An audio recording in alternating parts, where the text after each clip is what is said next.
2020-21 শিক্ষাবর্ষের একাদশ শ্রেণীর বিজ্ঞান শাখায় ভর্তিকৃত ছাত্রছাত্রীদের গুরুদল সরকারি কলেজের অনলাইন ক্লাসের পক্ষ থেকে আন্তরিক শুভেচ্ছা ও স্বাগতম জানাই আমি কামরুন নাহার খানম, সহকারী অধ্যাপক, রসায়ন বিভাগ। সুপ্রিয় ছাত্রছাত্রীবৃন্দ, আজকে রসায়ন বিষয়ের দ্বিতীয় লেকচার। তোমরা এর আগে একটি ক্লাস পেয়েছো, সেটি নিয়েছিলেন আমাদের বিভাগীয় প্রধান স্যার তোমাদের বিভিন্ন দিক নির্দেশনা দিয়েছেন।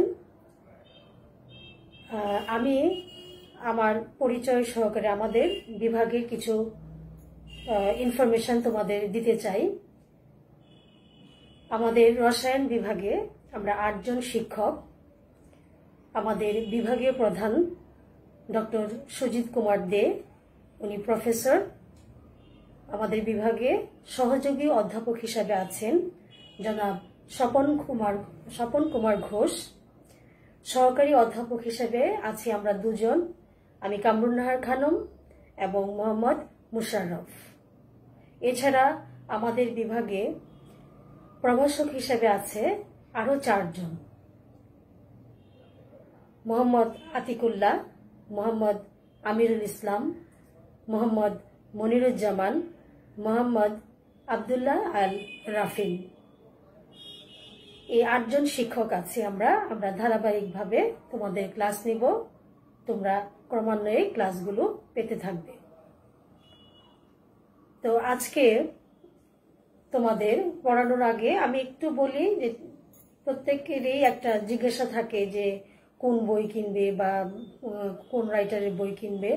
তো এই সম্পর্কে আমাদের বিভাগীয় প্রধান স্যারও তোমাদেরকে বলেছে। তো বই আসলে একটা বই কিনে হয় না, 2টা বা 3টা রাইটারের বই লাগে। যেমন তোমরা হাজারি স্যারের বই কিনতে পারো, তারপর আমাদের বিভাগীয় প্রধান ডক্টর সুজিত কুমার দে স্যারের বই আছে, আমাদের মুশাররফ স্যারের বই আছে, এরপর অক্ষরপত্র প্রকাশনা লিঙ্কন স্যারের বই আছে, কবির স্যারের বই আছে, আহসানুল কবির স্যারের বই আছে। এরকম বেশ কিছু বই আছে যেগুলো থেকে তোমরা 2টা বা 3টা কিনতে পারো।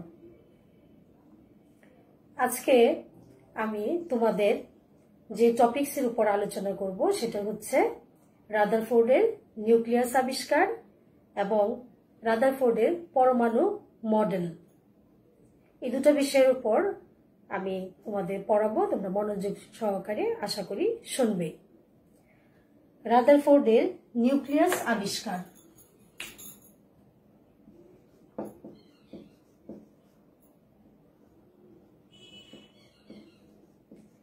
রাদারফোর্ডের নিউক্লিয়াস আবিষ্কার।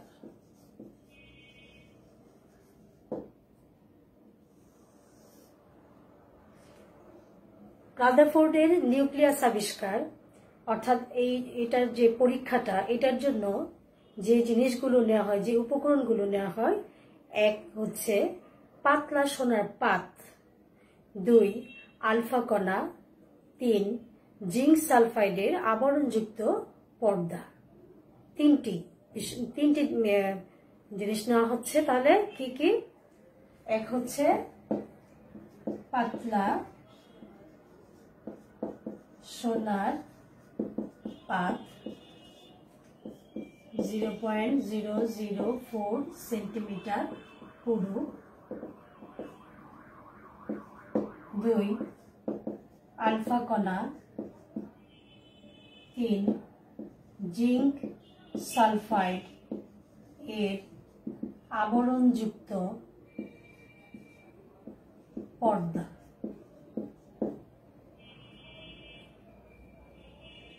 আলফা কণা আমরা জানি যে তেজস্ক্রিয় মৌল থেকে নিঃসরিত হওয়া এক ধরনের রশ্মি, যার চার্জ হচ্ছে +2, ভর হচ্ছে 4। আর আমরা যদি হিলিয়াম পরমাণু থেকে 2টি ইলেকট্রন বের করে দেই, তাহলে যে অবস্থাটা হয়, অর্থাৎ হিলিয়াম পরমাণুর শুধু নিউক্লিয়াস থাকে, অর্থাৎ ইলেকট্রন যেহেতু নাই, তাহলে হিলিয়াম পরমাণুর নিউক্লিয়াস যেখানে চার্জ হচ্ছে +2 এবং ভর 4, সেটাকে বলা হচ্ছে আলফা কণা। অর্থাৎ আমরা একটু দেখি যে হিলিয়াম 24 এখান থেকে দুটি ইলেকট্রন বের করে এরকম হিলিয়াম 2+, এটা অর্থাৎ হিলিয়াম পরমাণুর, এটা হচ্ছে আসলে হিলিয়াম পরমাণুর নিউক্লিয়াস। অর্থাৎ এখানে প্রোটন হচ্ছে 2 আর ইলেকট্রন নেই, আর এখানে এটার ভর কত 4। আর এই অবস্থায় কি হচ্ছে, প্রোটন 2 ইলেকট্রন 2 এবং ভর হচ্ছে 4। তাহলে হিলিয়াম পরমাণু থেকে দুটি ইলেকট্রন বের করার পর যে হিলিয়াম নিউক্লিয়াসটা থাকে সেটাই হচ্ছে আলফা কণা। তাহলে এই রাদারফোর্ডের নিউক্লিয়াস আবিষ্কার করার জন্য যে আলফা কণা বিক্ষেপণ পরীক্ষাটি করা হয়, এটার জন্য আমাদের এই 3টি উপকরণ লাগবে: পাতলা সোনার পাত, আলফা কণা এবং জিঙ্ক সালফাইডের আবরণযুক্ত পর্দা। জিঙ্ক সালফাইড হচ্ছে এক ধরনের ফ্লোরোসেন্ট পদার্থ, যেটা দৃশ্যমান অঞ্চলে আলো বিকিরণ করে থাকে। আমরা এই এক্সপেরিমেন্টে আমরা দেখব, আমরা একটা চিত্র আঁকি রাদারফোর্ডের নিউক্লিয়াস আবিষ্কারের যে পরীক্ষাটা, এই পরীক্ষার যে চিত্রটা আমরা যে চিত্র সহকারে দেখাই তাহলে কেমন হবে।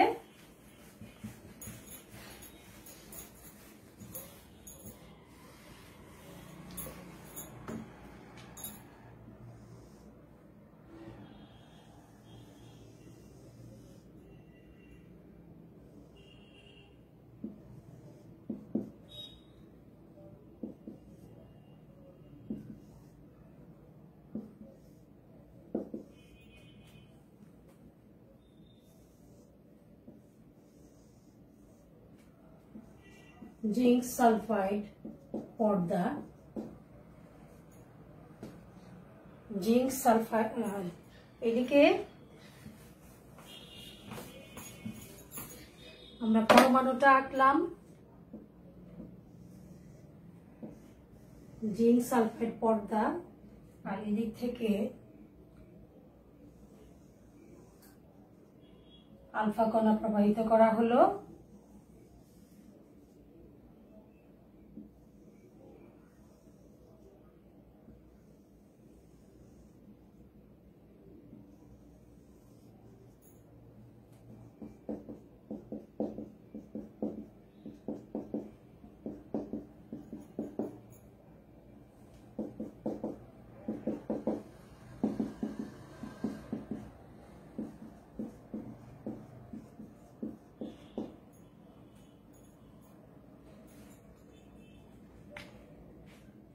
তাহলে এখানে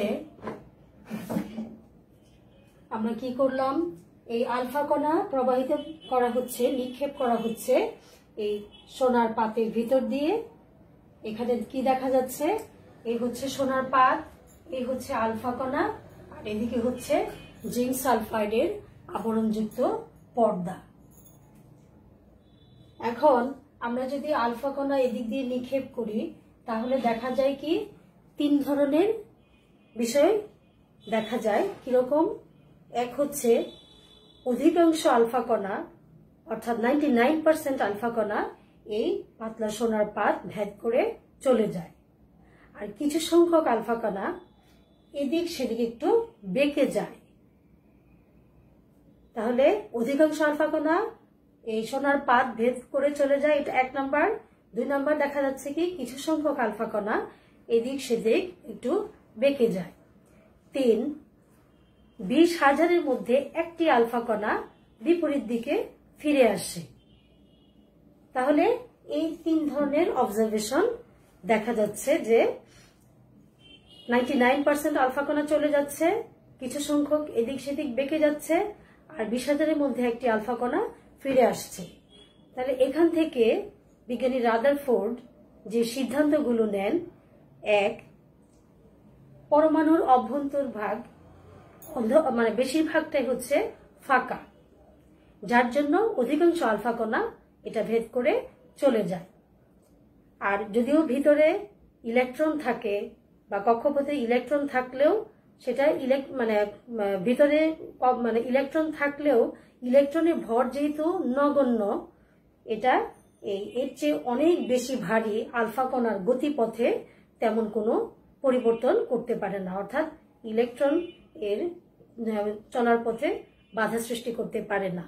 এই জন্য 99% আলফা কণা এটা ভেদ করে চলে যায়। আর কিছু সংখ্যক বেঁকে যাওয়ার কারণ নিশ্চয়ই পরমাণুর অভ্যন্তরে কোথাও পজিটিভ চার্জ থাকে যার দ্বারা এটা বিকর্ষিত হয়। আর 20,000-এর মধ্যে একটা যে ফিরে আসছে, অর্থাৎ এটা সবচেয়ে কি হচ্ছে যে নিউক্লিয়াস অর্থাৎ যেখানে পজিটিভ চার্জটা আছে তার সবচেয়ে কাছে যাচ্ছে এবং তার দ্বারা বিকর্ষিত হয়ে বিপরীত দিকে ফিরে আসছে। তাহলে এই পজিটিভ চার্জ পরমাণুর অভ্যন্তরে একটা নির্দিষ্ট জায়গায় পঞ্জীভূত এবং তার ভরও এখানে পঞ্জীভূত। এই জায়গাটারই বিজ্ঞানী রাদারফোর্ড নাম দিলেন হচ্ছে নিউক্লিয়াস। এবং নিউক্লিয়াসের আয়তনটা সমগ্র পরমাণুর তুলনায় কিরকম, যে সমগ্র পরমাণুর তুলনায় নিউক্লিয়াসের আয়তন অতি নগণ্য। যেমন হাইড্রোজেন পরমাণুর ব্যাস হচ্ছে 10⁻⁻8 সেন্টিমিটার, যেখানে নিউক্লিয়াসের ব্যাস হচ্ছে 10⁻⁻12 থেকে 10⁻⁻13 সেন্টিমিটার। অর্থাৎ নিউক্লিয়াসের তুলনায় পরমাণুর আকার 10,000 থেকে 1,00,000 গুণ বড়। তাহলে এই যে এই পরীক্ষাটায় কি কি কি কি লাগে, কি উপকরণগুলো লাগে, পাতলা সোনার পাত, আলফা কণা এবং জিঙ্ক সালফাইডের আবরণযুক্ত পর্দা, এবং কি কি দেখা যায় এটা এই আলফা কণাটা প্রবাহিত করার জন্য, এবং এখান থেকে কি সিদ্ধান্তগুলো আসে, এই জিনিসগুলো তোমাদের পড়তে হবে। পরবর্তী টপিকটি হচ্ছে আমাদের রাদারফোর্ডের পরমাণু মডেল।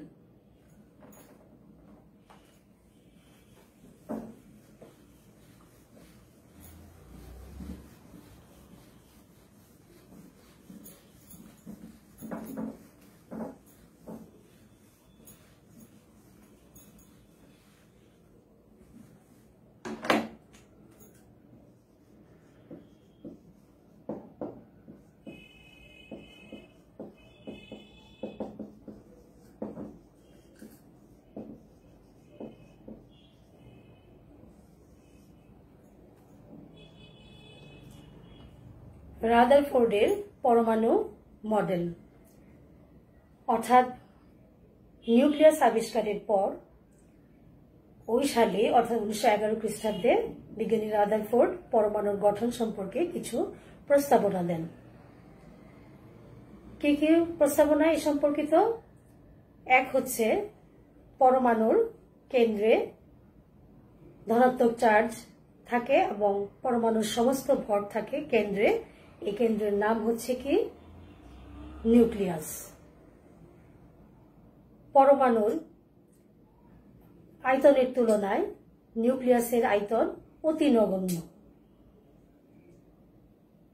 পরমাণুতে যতগুলো বা যত সংখ্যক ধনাত্মক চার্জ থাকে তার সমান সংখ্যক ঋণাত্মক চার্জ থাকে, অর্থাৎ পরমাণু চার্জ নিরপেক্ষ হয়। আর রাদারফোর্ডের পরমাণু মডেল আসলে সোলার সিস্টেম অ্যাটম মডেল নামেও পরিচিত। কারণ কি? কারণ রাদারফোর্ড সৌরমণ্ডলের সাথে তুলনা করে এই মডেলটি দাঁড় করিয়েছেন। তাহলে এটার আরেকটা নাম হচ্ছে সোলার সিস্টেম অ্যাটম মডেল। আবার এটার আরেকটা নাম হচ্ছে নিউক্লিয়ার মডেল। নিউক্লিয়াস আবিষ্কৃত হয় এবং এরপরেই এই মডেলটা আসে। তাহলে সৌরজগতের সঙ্গে তুলনা করা হয়, এজন্য সোলার সিস্টেম অ্যাটম মডেল বলা হয়। উনি কি বলছেন যে সৌরজগতে যেমন সূর্যকে কেন্দ্র করে গ্রহগুলো অনবরত তাদের নিজ নিজ কক্ষপথে ঘূর্ণায়মান থাকে, একইভাবে পরমাণুতে ঋণাত্মক চার্জযুক্ত মানে ইলেকট্রনগুলো কি হবে, নিউক্লিয়াসকে কেন্দ্র করে অনবরত নিজ কক্ষপথে ঘূর্ণায়মান থাকে। তাহলে আর এই যে ইলেকট্রন কি হয়, এখানে পরমাণুতে দুই ধরনের বল কাজ করে, একটা হচ্ছে কেন্দ্রমুখী বল আর একটা কেন্দ্র বিমুখী বল, যা পরস্পর সমান এবং বিপরীতমুখী হয়। তাহলে এখানে কি হচ্ছে,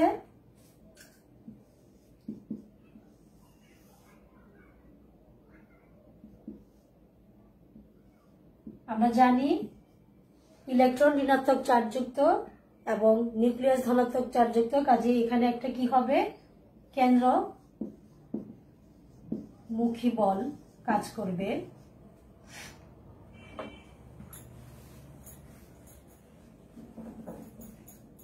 আর ইলেকট্রন সমূহ যেহেতু ঋণাত্মক চার্জযুক্ত, এখানে আরেকটি বল কাজ করবে, সেটা হচ্ছে কেন্দ্র বিমুখী বল।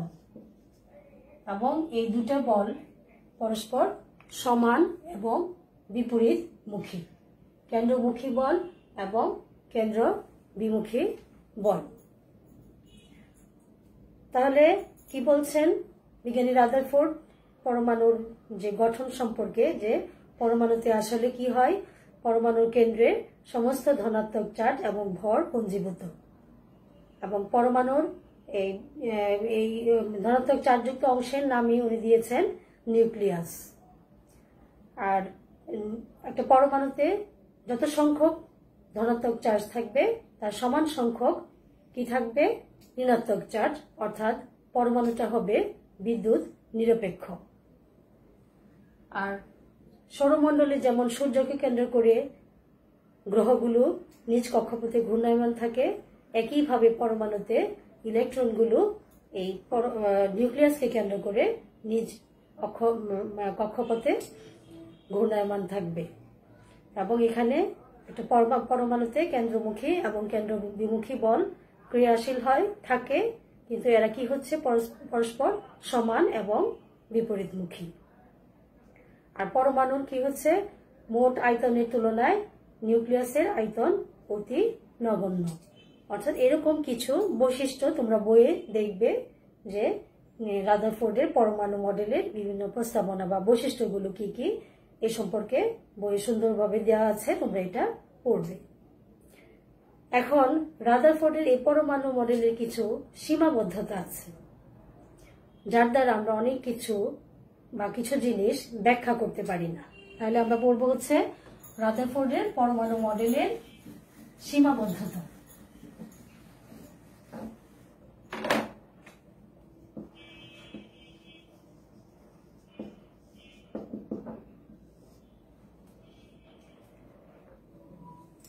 তাহলে লিমিটেশনস বা সীমাবদ্ধতাগুলো কি কি?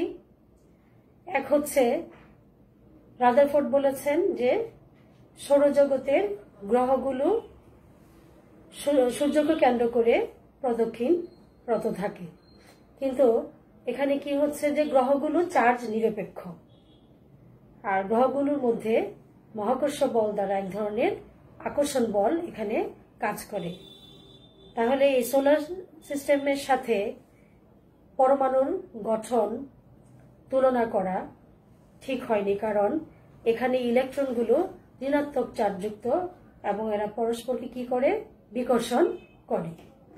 কাজেই সৌরমণ্ডলের সঙ্গে এটা তুলনা করা ঠিক হয়নি।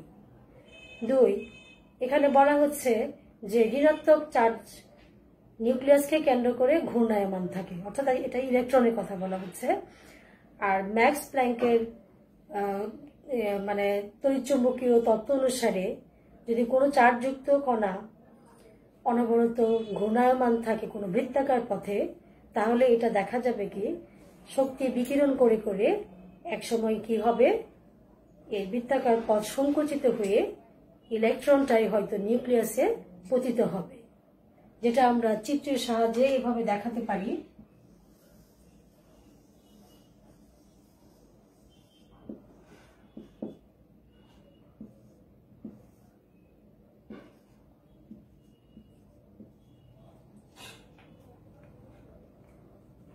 তাহলে যদি ইলেকট্রনই যদি নিউক্লিয়াসে পতিত হয় তাহলে পরমাণুর অস্তিত্বই আর থাকছে না। আবার এই রাদারফোর্ডের পরমাণু মডেলে কক্ষপথের আকার আকৃতি সম্পর্কেও তেমন কিছু বলা হয়নি। আবার কোনো পরমাণুতে যদি বহু সংখ্যক ইলেকট্রন থাকে তাহলে সেই ইলেকট্রনগুলো নিউক্লিয়াসকে কিভাবে প্রদক্ষিণ করবে এটা সম্পর্কেও বলা হয়নি। আমরা দেখব বোর পরমাণু মডেল দিয়ে অনেক কিছু ব্যাখ্যা করা যায়, যেটা এই রাদারফোর্ডের পরমাণু মডেল দিয়ে ব্যাখ্যা করা যায় না। তোমরা হাইড্রোজেনের বর্ণালীর উপর কিছু জিনিস দেখবে। হাইড্রোজেনের বর্ণালীতে যে রেখাগুলো দেখা যায়, রেখাগুলো অবিচ্ছিন্ন হয়, যেটা রাদারফোর্ডের পরমাণু মডেল অনুযায়ী। কিন্তু আসলে বাস্তবে হচ্ছে কি, হাইড্রোজেন পরমাণুর বর্ণালীগুলোতে যে রেখা পাওয়া যায় সেগুলো বিচ্ছিন্ন হয় এবং সূক্ষ্ম হয়। অর্থাৎ হাইড্রোজেনের পারমাণবিক বর্ণালীটা আমরা রাদারফোর্ডের পরমাণু মডেল দিয়ে ব্যাখ্যা করতে পারি না, যেটা আমরা বোর পরমাণু মডেল দিয়ে ব্যাখ্যা করতে পারব। তাহলে সীমাবদ্ধতাগুলো তোমরা ভালোভাবে পড়বে। এক হচ্ছে সৌরমণ্ডলের সঙ্গে তুলনা করা ঠিক হয় নাই, যেহেতু গ্রহগুলো তড়িৎ নিরপেক্ষ, গ্রহগুলোর মধ্যে আকর্ষণ বল বিদ্যমান। আর এদিক হচ্ছে ইলেকট্রন হচ্ছে ঋণাত্মক চার্জযুক্ত এবং ইলেকট্রন সময়ের মধ্যে বিকর্ষণ বল বিদ্যমান।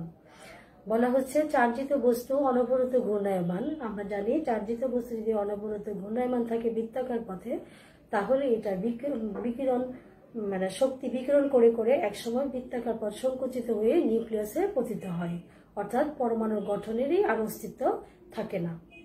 এরপর যে এই মডেলে কক্ষপথের আকার আকৃতি সম্পর্কে তেমন ধারণা দেওয়া হয়নি, বা বহু ইলেকট্রন যদি থাকে তাহলে সেটা কিভাবে প্রদক্ষিণ করবে সে সম্পর্কেও ধারণা দেওয়া হয়নি।